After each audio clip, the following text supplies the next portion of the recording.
আসসালামু আলাইকুম ওয়া রাহমাতুল্লাহি ওয়া বারাকাতুহু। প্রিয় দর্শক, ইসলামিক এসএমএস মিডিয়ার আজির প্রশ্ন অনুষ্ঠানলৈ আমার মাজলে আহি উপস্থিত হয়েছে মৌলানা মুফতি শাহজাহান কাসিমি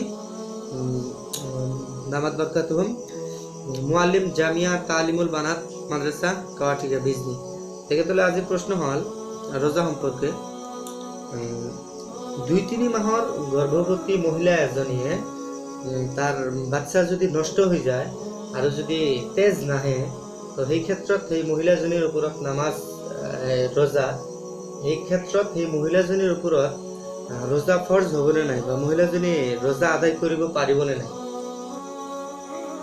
আলহামদুলিল্লাহি ওয়াহদাহু ওয়াসসালাতু ওয়াসসালামু আলা মান লা নাবিয়্যা বা'দাহু আম্মা বা'দ।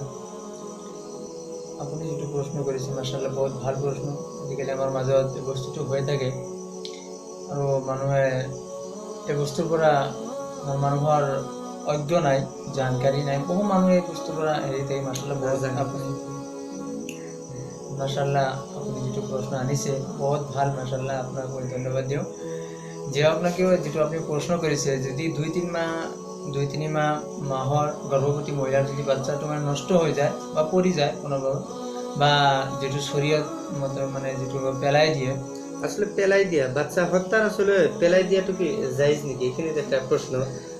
যেহেতু আপনি কলে পেলাই দিয়া, তো সন্তান কি পেলাই দিয়া একটু জায়েজ নাকি, বা জায়েজ থাকিলে কোন সুরতত কোন অবস্থা জায়েজ? আসলে তো সন্তান পেলাই দেওয়ার শরীয়তের ভিতর বিলকুল না যায়। ইয়ার আগত শুনিছিল যে 4 মাহত যেহেতু সন্তানক রূপ দিয়া হয় আর রূপ দিয়ার আগত পেলাই দিয়া জায়েজ, এটু কি সুরত কি অবস্থা হতে জায়েজ? 4 মাহৰ আগত যেটো মানে পেলাই দেওয়া মানে আপনাৰ যে জায়েজৰ একটু মানে 4 মাহৰ আগত জায়েজৰ এই কাৰণে জায়েজ দিছে যে মানে জানটো দেওয়া নহয়। তে আৰু জায়েজৰ যেটো দিছে মানে মানুহ যদি কোনো এজন মানে মহিলা যাৰ গৰ্ভত সন্তান আছে, তো যদি এনেকুৱা হয় যে তাৰ জান খাতৰা হ'ব পাৰে, মানে মাৰ সন্তানৰ কাৰণে শাৰীৰিক দুৰ্বলতাৰ কাৰণে তেওঁৰ মানে জানটো খাতৰা হ'ব পাৰে, কিবা হ'ব কাৰণে। কিন্তু 4 মাহৰ পূৰ্বে হ'ব লাগিব, 4 মাহৰ আগত হ'ব লাগিব। এইটো মানে আপোনাৰ 3 মাহ বা 3.5 মাহ, 4 মাহ পুৰা নহলে যদি অতিক্ৰম হৈ যায় তেনেহলে জায়েজ নাই। 4 মাহৰ পিছৰ পৰা জায়েজ নাই, 4 মাহৰটো জায়েজ নাই, সন্তান পেলাই দিয়া জায়েজ নাই। তো আপোনাৰ যেটো মানে শরীয়ত মোতাবেক যেটো শরীয়তে কৈছে যে সখ্ত প্রয়োজন, যেটো মানে শরীয়তে যে জায়গাত গৈ আপনার ইজাজত দিছে সেইপিনে যদি পেলাই দিয়ে বা নিজে পৰি যায় নষ্ট হয়, তেনেহলে সেই মহিলাৰ ওপৰত মানে তেজ যদি নাহে, মানে যেটাকে আপনাৰ নিফাজ বা হাইজ বুলি কয়, যদি নাহে সেই মহিলাৰ ওপৰত নামাজও পঢ়িব লাগিব, রোজাও ফরজ। রমজান মাহ আহি আছে, রোজা রাখিব লাগিব যদি তেজ নাহে।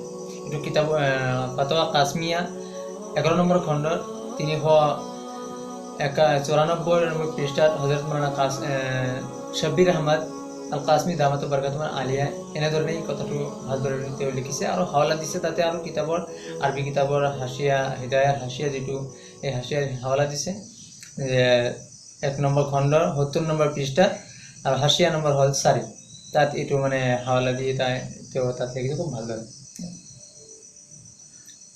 প্ৰিয় দৰ্শক, সেইসকল মা ভনী যিহঁতৰ 2-3 মাহৰ গৰ্ভৱতী 2-3 মাহৰ গৰ্ভৱতী মা ভনীসকল, সিহঁতে যদি বাচ্চা নষ্ট হৈ যায় আৰু যদি তেজ নাহে, সেই ক্ষেত্ৰত কেতিয়াও ৰোজা নৰখাকৈ ৰাখা নাযাব।